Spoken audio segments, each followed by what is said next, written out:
Friends, welcome to my channel. ఈరోజు చిన్ని serial గురించి తెలుసుకుందాం.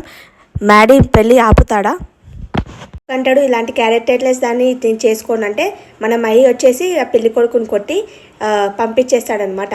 మాకు ఇలాంటి పెళ్ళి వద్దని వాళ్ళు వెళ్ళిపోతాడు. వెళ్ళిపోగానే వాళ్ళ అమ్మ నాన్న మన మహి కాలు పట్టుకొని, బాబు నువ్వు పెళ్లి చేసుకో బాబు, లేదంటే మేము చచ్చిపోతాము అని అనేసరికి మహి మధుని పెళ్లి చేసుకుంటాడు అనమాట.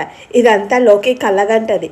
కళ్ళగని కలగండి ఉందన్నమాట. మహికి పెళ్ళి అవుతుంది, ఇదంతా అవుతుందని కలగని అంటది. నన్ను బయట పెడితే ఇలానే అవుతుంది, దీన్ని ఎలా అయినా స్టోర్ రూమ్లో బంధించాలి అనుకొని తనని బంధించడానికే ట్రై చేస్తారు. ఫ్రెండ్కి పొగ వేసి రూమ్లో మత్తు ఇచ్చేసి పనుకోబెడతారనమాట. తను పనుకుంటుంది.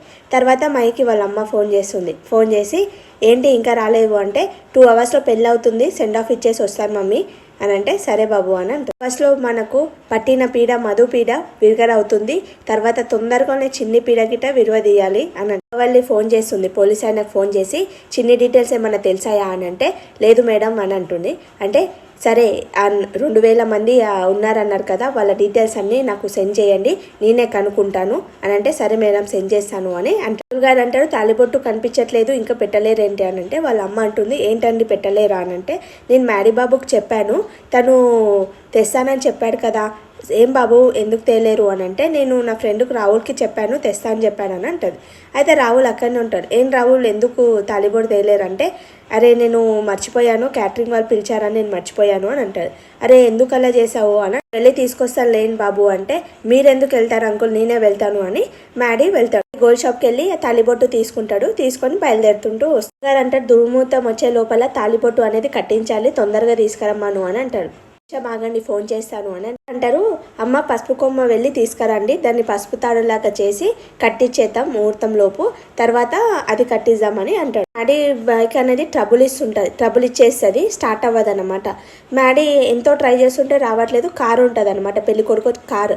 అరే పెళ్లి కొడుకు కారు ఉంది కదా, వాళ్ళ ఫ్రెండ్స్ మాత్రం ఇక్కడ ఉన్నారేమో, కార్ తీసుకొని వెళ్ళిపోదాం ముహూర్తం టైం అవుతుంది కదా అని అనుకొని లోపలికి వెళ్తాడు. పెళ్లి చూడకుండా ఇక్కడ డాబాలో కూర్చున్నారేంటి, ఓకే పార్టీ ఎంజాయ్ చేస్తున్నా, సరే అర్జెంటుగా మనం కార్ తీసుకొని వెళ్ళిపోవాలి అని మ్యాడీ ఆగేసి అరే కాసేపట్లో ఆ పిల్ల మెడలో తాళి కట్టేస్తారా, మనం హైదరాబాద్కి తీసుకెళ్ళి ఆ పిల్లని సెకండ్ పార్టీకి ఇచ్చేస్తే మన పని అయిపోతుంది అని మాట్లాడతాడు. అప్పుడే మ్యాడీ సెకండ్ పార్టీ అంటున్నారంటే లేదు హనీమూన్కి పంపించడానికి అలా అంటున్నామంటే పెళ్లి కొడుకేమో అలా అన్నాడు, మీరేంటో ఇలా మాట్లాడుతున్నారని మన మైక్ కోపం వచ్చి కాలర్ పట్టుకుంటారు. ఫుల్ కొడతాడు వాళ్ళని. వాళ్ళు మ్యాడీని పట్టుకొని వెనకాల నుంచి బాగా కొడతారనమాట, కట్ట తీసుకొని కొట్టి అవునరా మేము ఫారెన్ని పంపిస్తున్నాం మధుని అని చెప్పి మ్యాడీని కొట్టి పడేసి వెళ్ళిపోతారు వాళ్ళు.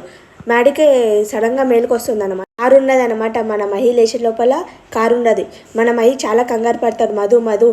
మధుని ఎలా అయినా కాపాడుకోవాలని పరిగెత్తుకుంటూ వెళ్ళలో తాళి కట్టడానికి పోతే మన మ్యాడీ వచ్చి స్టాప్ ఇట్ అని అంటాడు. అనగానే ఓ నువ్వు తెచ్చిన తాళి కట్టమంటావా ఇక్కడి అని అంటే మెడలో తాళి కట్టే అర్హత నీకు లేదు అని అంటాడు. మ్యాడీ కొడుకు వాళ్ళ అమ్మ వచ్చి ఏం మాట్లాడుతున్నావు, ఆ అమ్మాయి మెడలో మా కొడుకు తాళి కట్టే అర్హత లేదంటావా, ఆ అమ్మాయే మా ఇంటి కోడలు అయ్యే అర్హత లేదు అని అంట. మంచి కుటుంబం, మా ఇంటి కోడలు మంచిది అని చేసుకోవాలని చూస్తున్నాం, వ్యాపారం పిచ్చి పిచ్చిగా ఉందా అని పెళ్లి కొడుకు అంటాడు. నువ్వు సెకండ్ పార్టీకి అమ్మాలని నువ్వు ట్రై చేయలేవా అని మ్యాడీ పిల్లలాక ఏంటి అంకుల్ వీడు సెకండ్ పార్టీ అది అని అంటున్నాడు, నేను సింగపూర్లో ఉంటాను కదా అని అంటే పెళ్లి వీడే చెడగొట్టాలని ట్రై చేస్తున్నాడు. మంగళసూత్రం వాళ్ళ ఫ్రెండ్కి చెప్పి పంపిస్తానని చెప్పి తినే వెళ్ళి సూత్రం లేకపోతే పెళ్లి ఆగిపోతుందని ప్లాన్ చేశాడు. తాలిబొట్టు లేదు అని చెప్పి కావాలని బయటికి వెళ్ళి తీరా పంతులు గారు పసుపు బొమ్మతోటి తాళి కట్టవచ్చు అనేసరికి వచ్చి పెళ్ళి ఆపాడు వీడు అని అంటాడు వాడు పెళ్లి కొడుకు. తర్వాత వాళ్ళ అమ్మ అంటుంది చూడన్నయ్య గారు ఈ పెళ్లి కాకపోతే మాకు ఇంకో సంబంధం ఉంటుంది, కానీ పీటర్ మీద పెళ్లి ఆగిపోతే మీ కూతురు జీవితమే ఖరాబ్ అవుతుందని చెప్తుంది ఈ రోజుకి.